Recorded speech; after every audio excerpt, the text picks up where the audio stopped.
호텔 신라 2022년도 실적을 스루풋 회계로 분석하고 또 2003년도 매출을 예측해 보는 것을 진행하도록 하겠습니다. 2022년도에 매출은 26.2%가 증가했습니다만은 영업이익은 60.2%가 감소했습니다. 그리고 상품 회전율은 4.5회전인데 이것은 전년보다 향상된 실적입니다. 내용이 좋았다고 생각하시면 구독, 좋아요 꼭 부탁드리겠습니다. 제게 에너지를 팍팍 넣어주시는 게 되시겠습니다. 그리고 필요하시면 1.5 배속을 보시기 바랍니다. 그 화장품 업계가 그 면세품이라는 게 뭐 꼭 화장품은 아니겠지만 화장품도 또 상당량 들어갈 것이기 때문에 다들 이 말하자면 상태가 이 경영 성적이 악화되고 있는데 호텔 신라가 좀 양호한 편이거든요. 면세점 업체로서. 그래서 그걸 검색을 해봤는데 360 차선 환입 시작 호텔 신라 경쟁력 상승 딜 사이트라는 데가 있네요. 이수빈 기자의 그 3월 7일자 보도 내용인데요. 여기 나와 있습니다. 그 미국 기내 면세 업체 360 리오프닝 효과에 힘입어서 수익성이 대폭 개선됐다 이렇게 얘기를 하고 있고요. 이 미주 진출을 본격화한 것은 물론 상품 매입 협상력도 한층 강화될 것으로 보인다 이렇게 이제 소개를 하고 있습니다. 자관 어쨌든 이 회사는 이 360를 인수하고서 본격적으로 미주 지역에 진출할 계획이다 이렇게 보고 있습니다. 2026년에는 콜 옵션으로 인하여 최대 주주로 올라설 전망이다 이렇게 얘기하고 있습니다. 그러면 360라는 회사는 어떤 회사냐 그러면 트래블 리테일 그룹 홀딩스가 미국과 중남미 등에서 운영하는 면세점 브랜드로 에어 캐나다, 싱가포르 에어라인 등을 포함한 총 21개의 항공사 기내 면세점과 국제공항에서 면세점을 운영 중이다. 그러니까 인천공항이 매우 거기를 선점들 하려고 노력들을 하지만은 코로나 때문에 뭐 철수들 다들 했다가 다시 이번에 뭐 한다는데 중국 면세점이 뭐 한다 이런 뉴스도 있었습니다만은 전략을 잘 돌린 것 같습니다. 인천공항의 그 면세점 입찰 가격이 너무 좀 비싸게 임대료를 받는 게 아닌가 하는 생각도 있습니다. 공항 운영상으로 이익을 내야 되는데 면세점 임대료 가지고 이익을 내는 거로 저는 그렇게 파악을 하고 있거든요. 문정부 때 되게 이 인천공항을 띄웠었는데 제 생각에는 말하자면 면세점에 임대해 주는 걸 가지고 인천공항을 돈 벌겠다 하는 것은 근본적으로 경영 마인드가 없는 그런 데라고 할 수 있겠습니다. 이 공공시설이라는 게 참 경영 마인드가 좀 미흡하지 않느냐 하는 생각이 들어가는데 어쨌든 이 인천공항이 잘 되기를 바라지만은 경영 마인드를 가지고 인천공항도 이득을 내는 그런 공항이 됐으면 합니다. 좀 사이드로 좀 빠졌습니다만은 먼저 원가회계 손익으로서 매출이 4조 2천억 원대를 달성해서 전년보다 26.2% 증가했습니다. 상품 재고가 18.3% 감소했습니다. 재료비라고 해서 이 호텔 신라는 상품 매출원가라고 표현을 안 하고 재료비라고 표기를 하고 있습니다. 국내 유일하게 이 재료비라고 표기하고 있는 기업입니다. 스루풋 회계에서도 그 재료비라고 표현을 하고 있죠. 요게 이제 그 1.7% 그 감소했습니다. 매출이 그 감소했음에도 증가했음에도 불구하고 재료비가 감소했다는 것은 맞으면 그 매입 단가가 내려갔다고도 이렇게 손익계산서에서 추정해 볼 수 있겠습니다. 매출 총이익은 증가했습니다만은 판매관리비가 무려 66.4%가 증가해서 영업이익은 그 60.2%가 감소했습니다. 2020년도에 1760억 영업 손실이었는데 2021년도에 흑자로 크게 전환이 됐고, 그 다음에 올해는 다시 전환된 상태에서 영업이익이 좀 내려간 거로 되어 있습니다. 그래서 지금 뭐 말씀드린 내용을 좀 글씨로 좀 표현한 거고요. 그리고 추가해서 재고의 감소는 매출 수량도 증가했을 것이지만 매출 단가도 인상할 수 있는 고가 전략의 상품이 개발된 것으로 그렇게 보입니다. 그래서 이런 변화 때문에 재고자산 명세에서 상품이 계속 감소하고 있습니다. 이것은 매우 바람직한 일입니다. 과거에 매우 재고 회전율이 낮았는데 이제 슬슬 상품 유통업으로서의 이 재고 회전율이 상승된다는 것은 바람직한 일이라고 할 수 있겠습니다.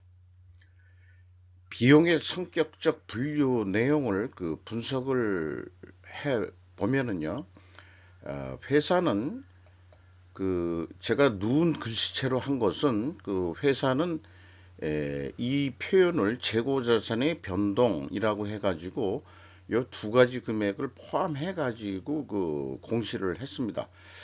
그러나 표준적인 방법이 아니라서 상품의 변동액을 넣고요. 이 플러스로 표현되는 것은 실질적으로는 이제 마이너스 재고가 줄었다는 얘기가 됩니다. 그리고 이제 상품의 매입액이 있을 거고요.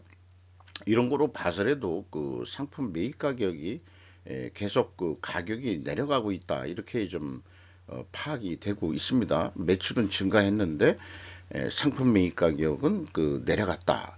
어떻게 그렇게 할 수 있는지 참 뭔가 호텔 신라가 어떤 큰 묘수를 찾아낸 것 같습니다. 일반 화장품 회사들, 중국에 많이 의존했던 그런 LG 생활건강이라든지 아무래도 퍼시픽 이런 데는 좀 궁색한 현재 형편이 되고 있습니다만은 호텔 신라는 면세점 업체로서 먼저 소개한 미주 지역을 공략한 것이 큰 효과를 내고 있다, 이렇게 이제 판단이 됩니다. 그런데 매출이 남들은 화장품 업계들이, 물론 면세점 업계가 화장품만은 아닙니다만은 알선 수수료라는 게 이제 판매 관리비에 나와 있는데 이것은 이제 매출에 비례한다고 봐야 되겠죠. 일반적으로 판매 수수료라고 하면은 개통의 판매량에 따라서 판매 수수료가 나가는데 독특하게 알선 수수료라는 게 이제 튀어나와요. 그래서 2020년도에 한 3천억 정도뿐이 안 돼서 그냥 판매 관리비로 그냥 분석을 했었는데 아무래도 안 되겠다. 이 금액이 거의 1조 9천억 정도로, 그러니까 한 9천억 정도가 이렇게 늘어났는데 이것은 이 스루프 분석에서 변동비 성격으로 봐야 되겠다. 그리고 판매 수수료도 아니고 특별하게 알선 수수료라고 표현했단 말이죠. 그러면은 판매 행위에 대한 판매 수수료가 아니고 뭔가 매출을 일으키는데 이 알선이라 그러면 이제 이 영어로는 브로커를 이용을 한 거 아니냐. 그러니까 이제 뭐 예를 들어서 정치적인 표현을 하면은 이제 로비스트 같은 거, 그런 거를 누군가는 했을 거다.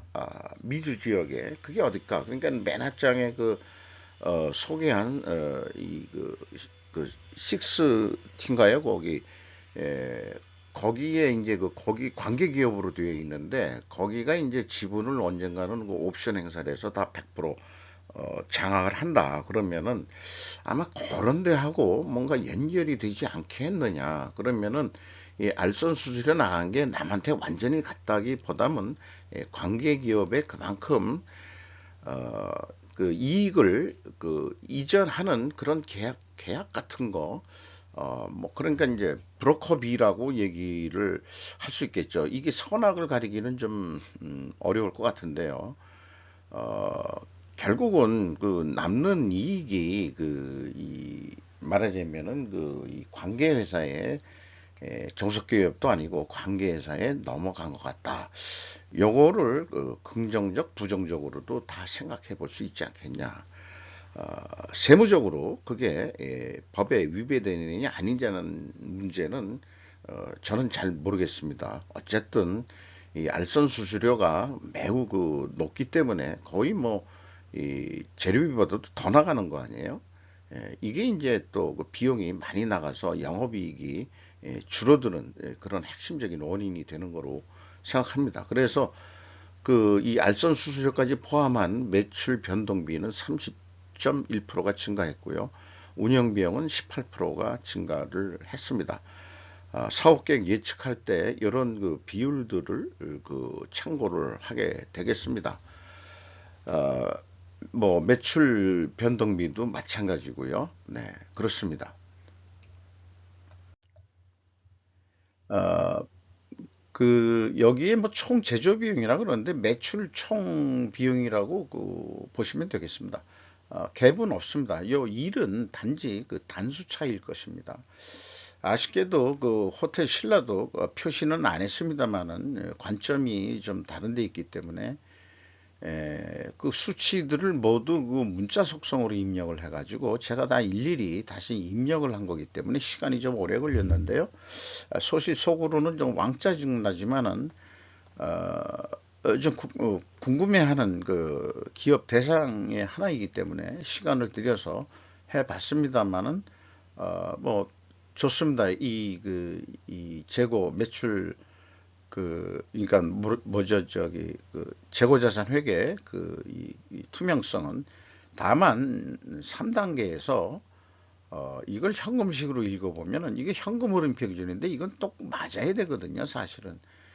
에, 그, 이 돈이 1천억이 들어왔다면은 재고가 2천억만 빠지면 되는데 1,047억이 빠졌죠. 그러니까 46억 원의 갭이 있습니다. 그래서 재고자산 평가 손실을 가감해 주면은 그러니까 이제 더 줄었다는 얘기죠. 그래서 평가 손실 환입을 잡은 모양이에요. 그러면은 딱 일치를 해야 되는데 3년 연속 잔잔하게 차이들이 있습니다. 요게 아쉬운 부분입니다. 그래서 완벽하게 이 재고자산 회계 투명성이 검증은 안 된다 이렇게 볼 수 있겠습니다. 운영 비용에서 인건비가 1,649억 원으로서 집행이 됐는데 0.8% 감소했어요. 감소. 작년에는 2021년도에는 5.7% 감소했고요. 직원 수가 올해 2022년도에 무려 212명이나 또 감원을 시켰군요. 자, 음, 미주 쪽으로 뭐 이런 식으로 말하자면은 이 판매 뭐 이런 전략을 옮겨서 그런지는 모르겠습니다만은 국내 면세점이라든가 그런 등등의 인원들이 좀 줄어든 것으로 그렇게 추정이 됩니다. 인당 평균 임금이 그럼에도 불구하고 7,960만 원이 되겠습니다. 작년보다 9.3% 인상이 됐습니다.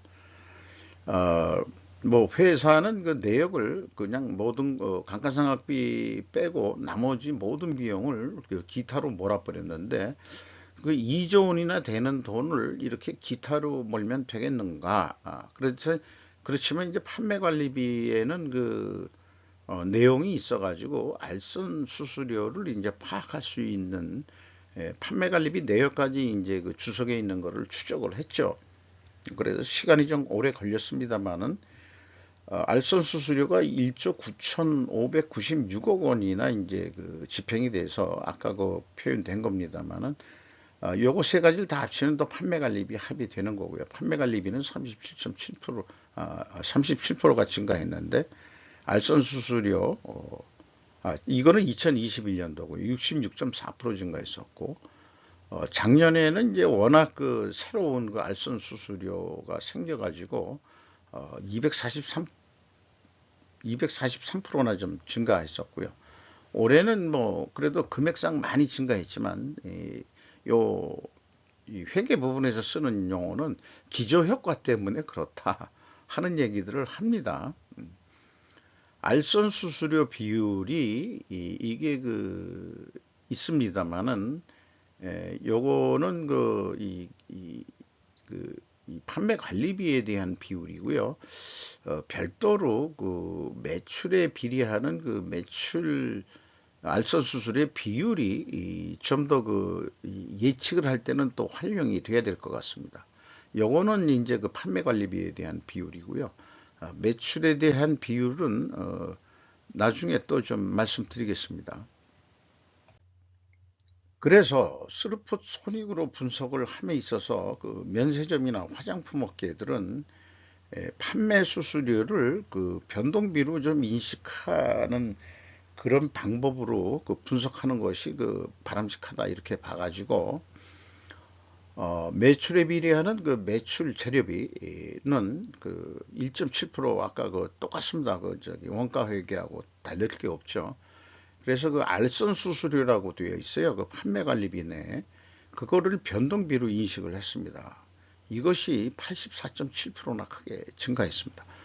그럼 매출이 26.2% 증가했는데 알선 수수료는 84.7%가 증가했다.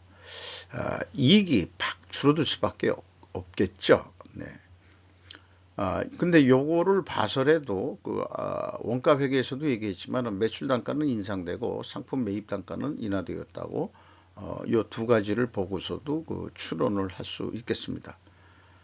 어, 그리고 이 알선 이 운영비 알선 수수료를 뺀 그 일반 그 운영 비용은 18.4% 증가했습니다. 그래서 그 원가 회계하고 결과는 같습니다. 그 60.2%가 영업이익이 하락했습니다. 핵심은 매출이 증가한 건 좋은데 알선 수수료가 거의 뭐 1조나 증가했다고 봐야 되지 않겠어요? 자, 이렇게 그 알선 수수료를 크게 주면서까지 이 매출 그 외형을 증가시키는 그 전략을 가지고 있는 모양인데 이 알선 수수료가 누가 먹는 건지 매우 궁금하긴 합니다. 그 면세점 업계에다가 그 아까 그 360 같은 데다가 주는 거겠죠. 다른 또 그 이 뭐 딴 데도 있겠지만은 그래서 이 그 질문이란 게 이겠죠. 운영 비용이라고 그랬겠지만은 결국은 알선 수수료라고 볼 수 있겠습니다. 경영 평가 지표로서 먼저 위에 거부터 말씀드릴게요. 상품 회전율의 상승과 수르푼율의 하락, 역방향은 재고자산 매출원가 분식회계 가정을 세웁니다. 이를 그 반증하려고 그러면은 상품 매입 단가 하락과 판매 가격의 상대적 하락. 이 경우에는 지금 분석한 게 알선 수수료를 포함했기 때문에 알선 수수료에 의한 상대적 하락으로 입증해야 이렇게 된다. 이렇게 되는데 아쉽지만은 상품 매입 단가와 판매 단가 및 알선 수수료율은 비공개이다. 이렇게 되어 있습니다. 어, 그리고요, 그 수금 속도가 31회전, 수금은 잘 된다는 얘기죠. 그 다음에 이제 매입 채무 지급 속도는 17.4회전. 나머지는 좀 참고해 주시고요. 이거를 또 논리 연습으로 해본다 그러면 충분 조건이라는 그 논리 도구로 만약 뭐뭐 한다면 뭐 하게 될 것이다. 왜냐하면 그리고 그 설명을 해야 되는 거죠. 재고 회전율 상승과 스루프율 하락 역방향이면은 분식회계 개연성 가정을 한다. 이 가정을 반증하려고 그러면은 반증 입증을 원재료 가격 하락과 판매 가격 하락 데이터를 확인할 수 있어야 한다. 할 수 있기 때문이다. 그러나 결과는 데이터가 비공개돼서 입증이 반증이 할 수 없다. 그러면은 제가 투명성 법정에서 변호인으로서 변론을 한다고 그런다면 1,000원짜리 변호사죠. 재고 회전율 산출을 금액이 아닌 수량으로 확인해 볼 필요가 있고요. 판매 단가와 알선 수수료율의 관계를 좀 더 파악을 해서 추가로 해야 되지 않겠냐 하는 생각을 하게 되는 거죠. 이게 다 파악이 된다면은 분식회계 한 게 아니고 무죄를 입증할 수 있을 것으로 보입니다. 현금 재무지표인데요. 그 캐펙스가 그 돈이 824억 원이 증가했다 그러면은 감가상각비 등으로 이 유형자산은 줄어들었다는 얘기가 되는 거고요. 종속기업 비율이 좀 내려갔습니다. 그 다음에 세후 현금 순이익이 1,402억 원인데 현금 수익률로 따져가지고 8.7%, 전년보다 3.8% 하락했습니다. 채권자한테 2,247억 원을 추가로 차입을 했습니다. 마이너스는 차입을 했다는 얘기인데요. 그것이 이 68.5%는 레버리지율이 됩니다. 일반적으로 50% 이상이면 경영권 방어가 어려운 입장이거든요. 그럼에도 불구하고 이렇게 잘 견딜 수 있는 이유가 뭘까? 그건 아직 잘 모르겠습니다. 일반 은행에서 다 차입한 게 아닌 것 같아요. 이 지급이자율은 뭐 유사하게 집행이 되고 있고요. 주주한테 간 돈은 76억 원의 이익 배당이 있었는데 2021년도에 이거는 뭔지 도저히 추적할 수가 없었습니다. 이런 맹점이 좀 있네요. 뭔가 이게 또 좀 이상한데 이걸 또 좀 파악하기에는 제 수준 능력에서는 자본 변동표에 나와 있는 거는 3년 똑같이 76억이 집행이 됐는데 현금 변동표엔 그렇게 나왔습니다만은 현금 재무지표 산식에 의해서 나오는 것은 이렇게 752억 원이 이 주주한테 뭐 간돈으로 이렇게 좀 나와 있습니다. 이거는 또 나중에 또 추가적으로 좀 검토를 해봐야 될 상황입니다. 재무 쪽이 제가 조금 약해가지고요. 그렇지만은 이것은 좀 문제가 있는 금액이다 이렇게 생각합니다. 주주한테 753억 원 가까이가 갔는데 이익 배당 말고 변동표에 자본 변동표에 표시된 게 없거든요. 네. 좀 이게 호텔 신라가 시간을 맡고 있습니다. 스루풋 회계의 차이점이나 뭐 이런 것이 주로 분석 관점이기 때문에 참 한 회사를 분석해서 시간을 잡아먹는다는 게 이 또 설명하면서도 시간을 많이 잡아먹게 되네요. 어쨌든 올해 최종 43억 원의 현금이 잃었습니다. 작년에는 1,568억 원의 현금이 또 벌었는데 그게 이제 이 주주잉여 현금 흐름하고 또 채권자한테 간 돈 이런 돈들의 합의인 거죠. 회사가 이 현금이 많이 잉여 현금 흐름이 유입이 된 게 현금 버퍼의 10.8%고요. 그 다음에 이익 잉여금률은 74.3%에서 53.7%로 내려갔습니다.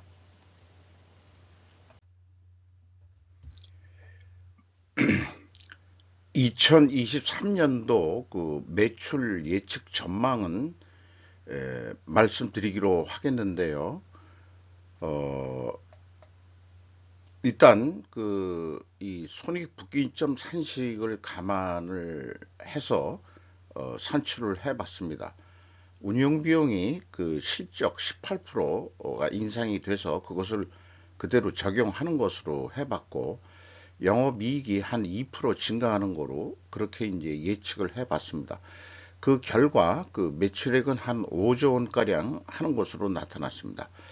그럼 실제 그 사업 계획을 할 때 어떻게 해볼 거냐 했는데, 이건 이제 기본적으로 이 정도는 해야 될 거다 하는 어떤 하는 이 뭐라 그러죠?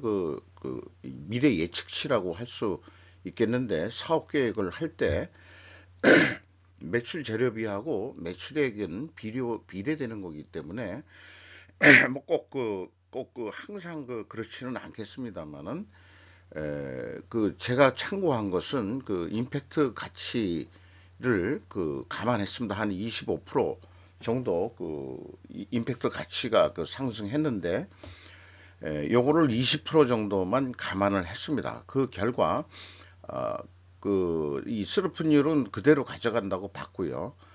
그러면은 5조 1,119억 원 정도, 5조 1,191억 원 정도 그렇게 사업 계획을 해볼 수 있겠습니다. 어,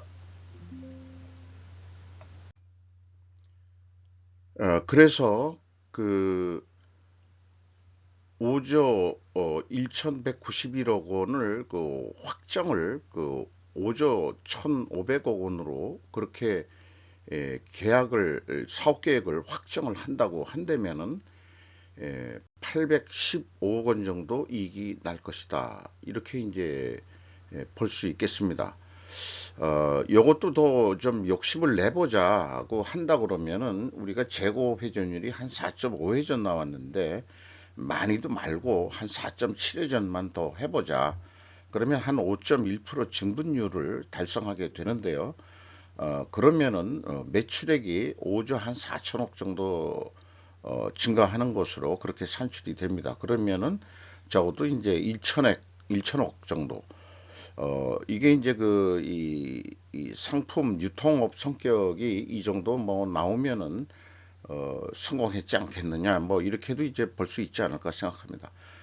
다만 이 5.1%만큼 재고를 좀 줄이는 거로 한다 그러면은, 슬프 쪽에서는 변동은 없습니다.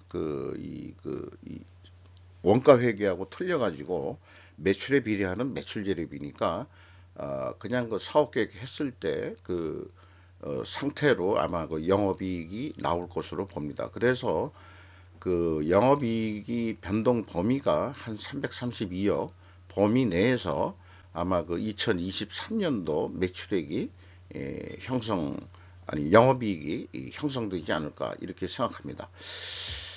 뭐 제가 점쟁이는 아니고요.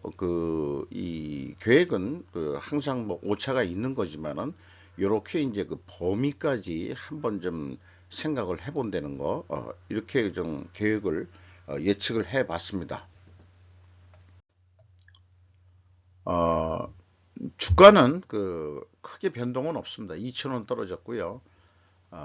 주주 내역이 있습니다. 주주 내역이 있는데 삼성생명보험이 들어와 있습니다. 그래서 이 삼성생명보험이 들어와 있는 데가 여러 군데 있어가지고, 어, 스루프 이 금융 쪽은 잘 분석을 안 합니다만은, 삼성생명이 또 어떤 회사인지 한번 분석해 볼 계획입니다. 그리고 브렉락이 5.16% 가지고 있는데, 외국인 전체 이 지분율은 18.49%. 여기에 이제 브렉락이 좀 들어와 있는 거로 이렇게 봐집니다. 개별 최대 주주라고 얘기한다면은, 이 말하자면은 블랙락 외에 외국 투자 자본이 이 말하자면 최대 주주가 되는 꼴이죠. 이상 호텔 신라에 대해서 이 분석을 해서 소개를 해 드렸습니다. 마치도록 하겠습니다. 감사합니다.